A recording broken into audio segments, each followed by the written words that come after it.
We are back this week with another edition of next week's Midrash Tonight, everyone's favorite looking forward to next week Midrash show. There's no other shows. So it's good to continue this series with y'all. And we have a particularly good one this week, I think. So this Midrash that we're about to look at is concerned a lot with the importance of a name.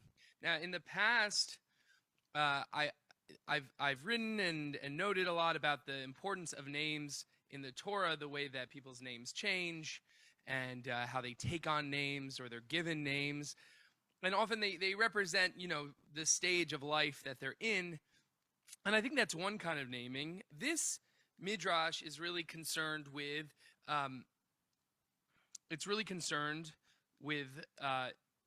what a name means, how you develop your own name. Not necessarily as a changing your name to show some new status, but what does it mean to have a good name, right? There's a lot of different Torah about this, and this Midrash is going to seize on on one of our characters in next week's Parsha to show why it seems that God really values a name, a good name.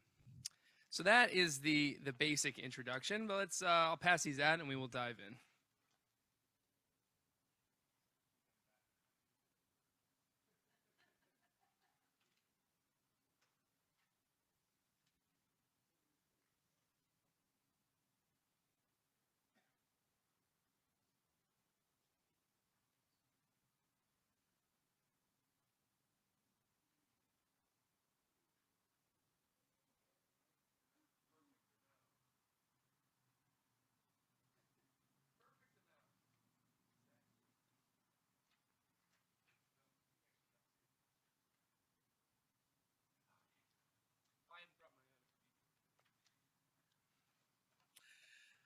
Okay, so we're going to look at Midrash Tanhuma on Vayakel, and this is right at the beginning of this section of Midrash Tanhuma on this parsha. And as I've noted before, this is an Amoraic Midrash mostly, and it has a certain style that it likes to kind of start with a verse, and sometimes it doesn't even deal with many of the verses in the parsha. It'll just kind of do many different riffs on one really central or important verse, something that they spot. Sometimes you'll get 5 or 6, and sometimes you'll get more, and sometimes you'll just get the first words of a parsha as the main heading for the rabbis to riff on.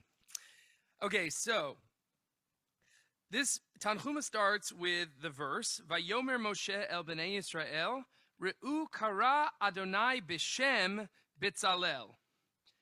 Right? And Ben Uri, which isn't mentioned here. So, God, and Moses said to the children of Israel, see, the Lord has called by name Bitsalel, the son of Uri. Okay, so what do we notice interesting or distinctly about this verse? I mean, what might seem odd or idiosyncratic to the rabbis enough to kind of riff on? Some of it was hinted in the introduction. But there we go. Joel has it. Joel says the name Bishem seems like an extraneous word, and it's not usually when Moses speaks of other people, he doesn't say God called Bishem. So I think that is really the major thing. I don't want to, we can all rack our brains for more things, but that's the main thing that the Midrash is going to seize on. And so what's the deal with calling Bitsalel by name? So it says, Amar Kadosh Baruch Hu Yisrael, the Holy One, blessed be He, said to Israel, keep my commandments and my statutes. Lama, why? Because the reward of a good deed is another good deed, but the result of committing a sin is another sin. Right? So what's the reason we should keep them? Is because each time we do something, we kind of go on a certain path, and we can amplify our good deeds or we can amplify our negative deeds. That it can be a spiral upwards or a spiral downwards. And Ben Azai stated that one good deed results in another good deed, and one sin produces another sin. So I think they're quoting there Pirkei Avot, right? Mitzvah goreret mitzvah, avera goreret avera. I don't know if anyone knows the song. It's a great one. Mitzvah goreret mitzvah. Anyway, I learned. There you go. Excellent. Good. They do that at Ramah then? Okay, cool. They do it also at Reform Camp, believe it or not. So we kind of start with the concept of, what's the point of doing good deeds? It can elevate you, and what's the point of, the problem with sin is that you can go in this spiraling cycle of sin after sin after sin. So this is why God gives these commandments to kind of keep us in line. Okay, this is where it gets interesting. Kol zman she'adam marbeh b'mitzvot hu koneh shem tov le'atzmo. Right? Every time a man or a person increases the number of good deeds they perform, they add to their good name. You find that a person is known by 3 names: the name by which his father and mother call him, the name by which other men call him, and the one he earns for himself. And the most important name is the one he earns for himself. Right? So now we have the connection between doing good deeds or doing bad deeds and the name that we have that represents our behavior, right? That's the link that they're making here. Okay, we'll continue a little more. So, Teda lecha she'arei Bitsalel al yedei shekana shem tov zacha sheyaseh melechet hamishkan. So you should know that, behold, Bitsalel, because he was granted, or because he had earned a good name, he was granted the privilege of building the tabernacle. As it is written, a good name is rather to be chosen than great riches, and loving favor rather than silver and gold, right? That's from Mishlei, from Proverbs. Whence do we know this? From the name by which he called him. And then he brings in the verse, Re'u kara Adonai b'shem Bitsalel. Right, so this is kind of, in short, the whole drash, but they're going to take it significantly further, which is in a fun way. But that the connection is that this Bishem that is written in the text is there because it's teaching us something about a name, right? It's teaching us something about the way that a name accumulates a reputation, right? And Bitsalel represents a great example of what a good reputation can do for a name. And so God particularly calls him Bishem in order to do this work of building the tabernacle. Okay, we keep going. Scripture states elsewhere, a good name is better than precious oil, and the day of death than the day of one's birth. Right, so we're going to start seeing a lot of different verses that they're going to bring in from the rest of the Tanakh about names, right? They're like really obsessed with this. So we're going to bring in all the good verses to try to see what more we can tease out about a name, right? So first we said it's to be chosen more than great riches, right? And here we're going to get even more specific. A good name is better than precious oil, another valuable thing, right? Another material thing. And the day of death better than one's birth. Okay, so they asked Solomon, why is a good name better than precious oil? He replied, when a man is born, no one knows what he will become. But when he leaves this world with a good name, good deeds become abundant because of him. The Israelites attend him, they perform deeds of charity, they extol him with praises, and they exclaim, how righteous was so-and-so, and how wholeheartedly he fulfilled the law and performed good deeds. May his sleep be with the righteous. Right, so this verse from Ecclesiastes, right, from Kohelet, who is usually attributed to being written by Solomon traditionally, is saying that, what's the deal with the idea that the day of death is better than one's birth? On first blush, what might you think when you hear that verse, that the day of death is better than your birth? What might you think about the author or what they're actually trying to say? Yeah, okay, great. Stevie summed it up well, and he said life sucks. Okay, or alternately, Tom said that Olam Haba, the world to come, right, the afterlife, however you want to imagine it, is actually better than the toil and the trouble of this world. So there's kind of two elements. Life's really bad, and the day of death is better because, the real life is the next life, right? So those are kind of two ways of seeing that verse. But they're actually seeing it differently. Yes, Fran.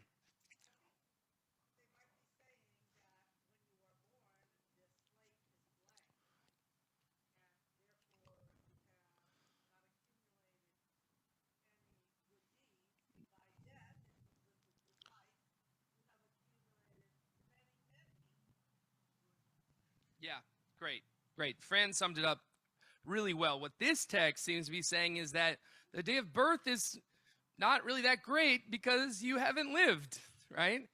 And that actually the day of death is valuable because you've lived so much, right? Because you really have done things, and people recognize them, right, and praise you for those deeds. So that it's not the day of death is, oh, finally, but it's actually like because of the praise and the values that you accumulated that other people see, it kind of leads to a chain reaction.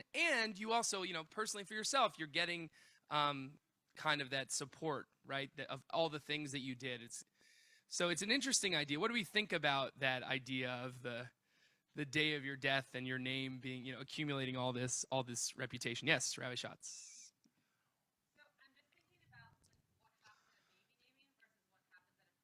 Mm.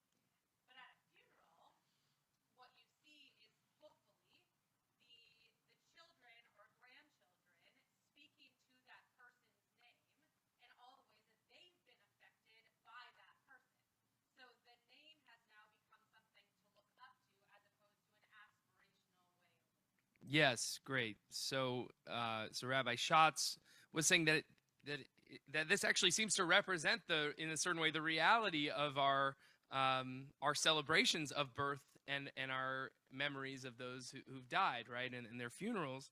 That the name that's given for the child, it's all the talk is about the hope. They'll really represent what that name could be, or what that name meant to a previous to a previous ancestor. What they'll reflect those values and qualities, and then at a funeral we're actually seeing the fulfillment of whatever that name meant, right? Not just what we hoped it would be, but actually what it was, and people actually have what to say about that. Yes, Tom.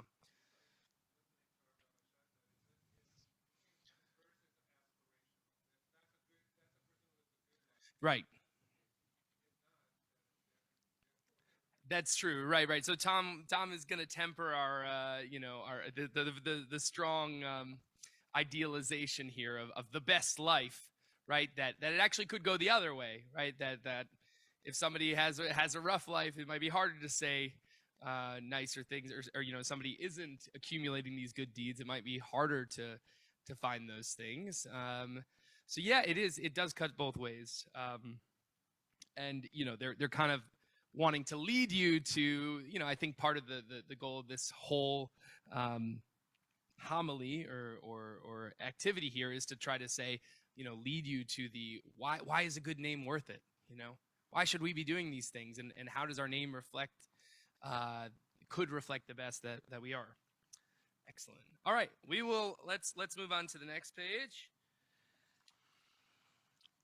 Okay, and now they have a question about the specific thing about oil mentioned. Why is a good name better than oil? Right? So they're going to say, why did Solomon not say a good name is better than wine or honey? Right? So just to take what's the specificity of oil So they want to read something particular, not just that it's a nice thing. We could have said lots of nice things. So why this particular nice thing? And why did he refrain from mentioning any other fluid except precious oil, right? That follows along. Because of the fact that when you pour water into a bottle of oil, it rises and floats to the surface, while other fluids are miscible, kind of mixable, more or less. I looked it up with water. That is what happens to one who possesses a good name. They rise to a new level in their community, right? So now we kind of have taken the idea of this oil and saying, oh, there's actually a real lesson in why a good name is better than oil, because a good name is like oil that rises above other mixtures. I just think that's a pretty image. Any thoughts on that, or any ideas there? Or I think it's just great. Yes, Bob. Great.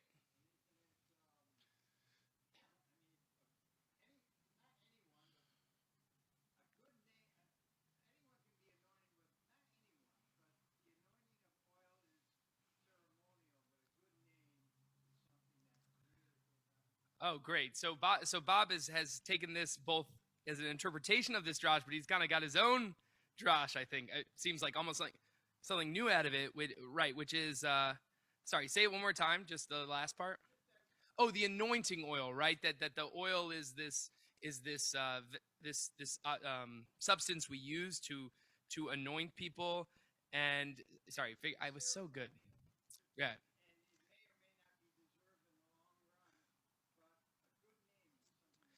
Right. So the oil that is the ceremonial thing may just last for this moment, but a good name actually will rise above that. I think the only problem with this part of the drash is that, the line says the good name is better than oil. But what they're doing is saying, oh, it's like oil, which rises to the top in water. So I think it's a beautiful image. I think I think actually Bob's midrash is better. Yes, Tom.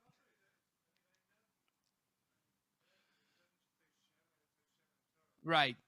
Good oil.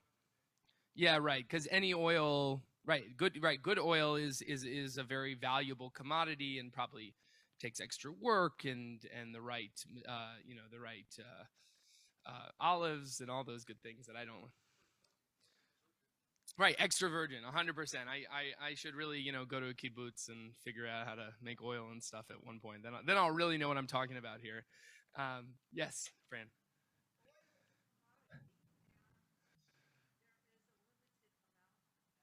Oh yeah.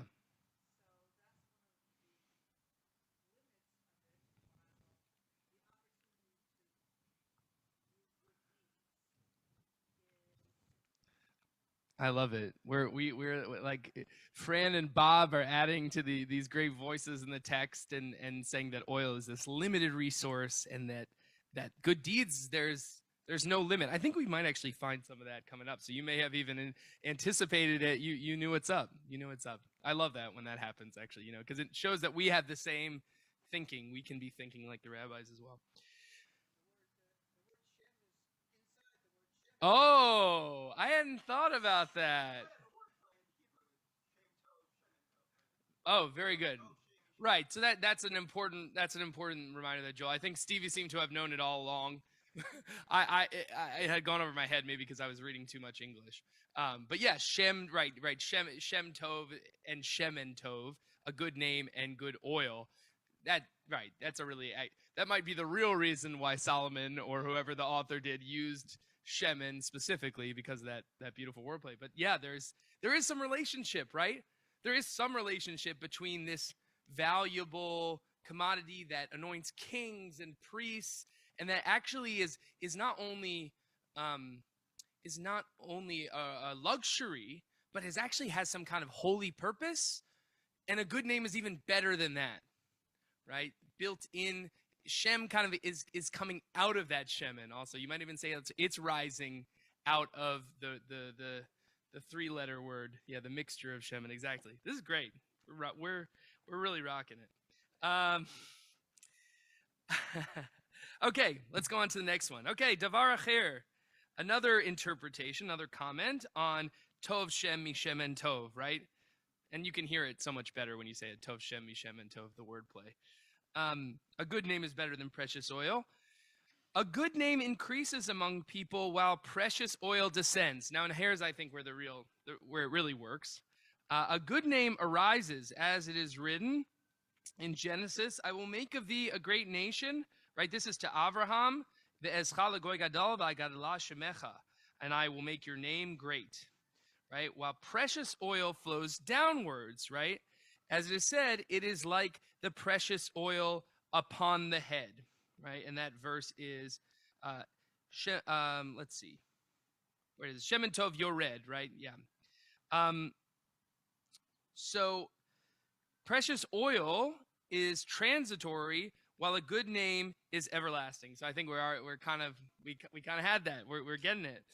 As it is said, may his name endure forever. May his name be continued as long as the sun. This was said in reference to the prophets and the wise men. Precious oil may be destroyed, but a good name is indestructible. As it is said, I will give them an everlasting memorial that they shall not be cut off. Shem olam etenlo asher lo yikaret, from Isaiah. Okay, so there's a few different interpretations in this one, and some of it was the idea that the shemen is physical, it's limited in supply, it doesn't last forever, but this ability to increase your good name, to do goodness and have it reflect is endless, and that a good name is at least in the text that they're using is something that rises and becomes great, whereas oil is always a thing that is poured down, right? It always descends over, like we're saying, over these kings and priests in the anointing. So that's again, another comparison they're doing. Let's keep going. Okay, precious oil is possessed by men of wealth, ba'ashirim, b'shem tov ba'aniyim uva ashirim, right? Precious oil is possessed by men of wealth, but a good name may be attained by poor and rich alike. A good name adheres to the living and the dead, while precious oil exists for the living alone. The scent of precious oil may travel from the sleeping chamber to the anteroom, but a good name travels from one end of the earth to the other. Right? So again, there's something more adaptable about what we do, right? What we do actually has these great reverberations that go from one end of the earth to the other. And that it's not limited by class, it's not necessarily limited by group, and that oil, right, is only for the living. But this good name, again, it endures beyond life. It endures beyond life. Okay, and then to bring it home, there was a really great thing about comparing with Nadav and Avihu, who bring the fire, and Shemen, compared with someone else's reputation. Anyway, I didn't bring that because it was going to be a little too long, but let's bring it home. Okay, V'yom hamavet miyom hivaldo, right? That's from Ecclesiastes, from Kohelet. When Miriam was born, no one was aware of it, but at her death, the well disappeared. Okay, so that's referencing the Midrashic idea in the Talmud that when Miriam died, her merit allowed this kind of rolling well, right, that just kind of rolled along with the Israelites and gave them water wherever they were. And that when she died, the minute she died, the people start complaining about water. And so the idea is, oh, well, that must mean that she was the source of water, her righteousness. And when she was gone, people noticed because she had this merit that was keeping them alive physically. When Aaron was born, no one knew. But when he died, the cloud of glory was removed. When Bitsalel was born, right? That's our architect of the Mishkan mentioned in our parsha here at the beginning. Nobody knew. But before he died, he was called to build the tabernacle. So not right at the end of the death, but that's what he's known for, right? That's what he becomes known for into his life. After their deaths, everyone knew these things. A good name is better than precious oil. Bitsalel's good name was more better. Thank you, Safaria. Was more better. No, Bitsalel's name was better for him than anointing oil to the sons of Aaron. For in the case of Bitsalel, the Holy One, blessed be he, declared, see, the Lord hath called by my name Bitsalel. And that was the comparison that the sons of Aaron bring this fire, right, where and presumably are using oil in the flame and are consumed, right? But Bitsalel's name endures beyond. So they kind of bring that shemen back to future Parsha. So again, I think this comes back around to what Rabbi Schatz was saying, that the end of your life, allows people to know who you are, right? By that point, people have an idea of what you've done and who you were and what you meant to different people. And the same is true with our ancestors and with the different characters in the Torah, is that who was Aaron until he became the Kohen Gadol, until he, at least midrashically, brought peace amongst the people, between individuals. That's what actually mattered, right? But who was Bitsalel at his birth until he built the Mishkan? Yeah, Stevie. Yeah, I'll send it to you. Right, that's what that last bit. Yeah. I think trying to cut that out kind of killed it.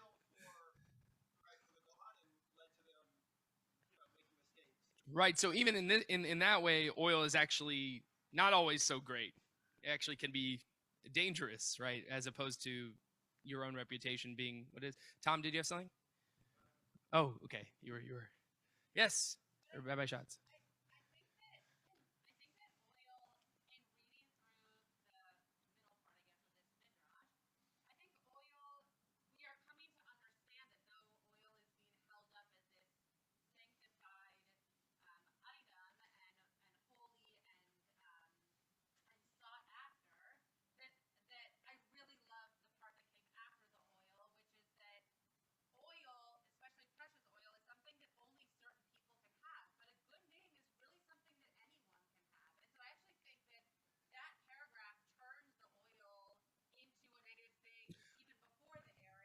Yeah. Yeah.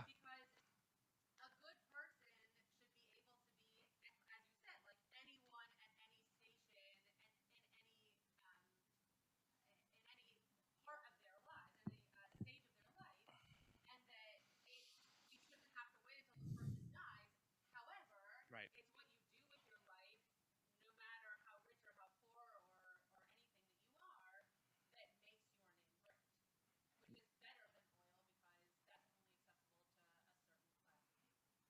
Yeah, that's great. No, well summed up. Really well summed up. So I think we'll kind of conclude, and I can take, bring in. Yes, Tom has something. Go ahead.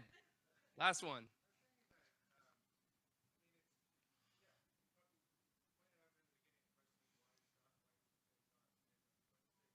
Right, Bishem. Why does it call him by Bishem? Yes. Right. Or in the shadow of God, or in the shade of God. Yeah, exactly. Yeah. That's really good. That's important. I kind of went right past my head. But yeah, Bitzalel's name already represents this kind of ideal name, right? That he is in the shade of God, right? That he is like, and he does something with the name, right? Right.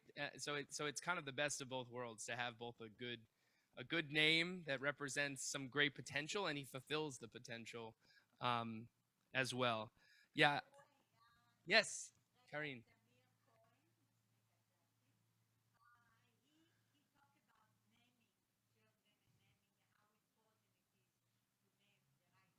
Yeah.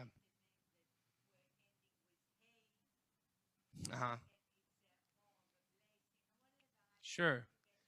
Yeah. Okay, Rabbi Zamir Cohen Fahida Brood has some great ideas about naming in the Jewish world, and its meaning and importance. And I think that's important, right? It is half the battle. The giving of the name represents the hopes of what somebody can become. but it's the life that fulfills that, one way or another. And no one's perfect, but we can all strive to be building our good name, and hopefully that will endure way past us, God willing. So may that be our hope.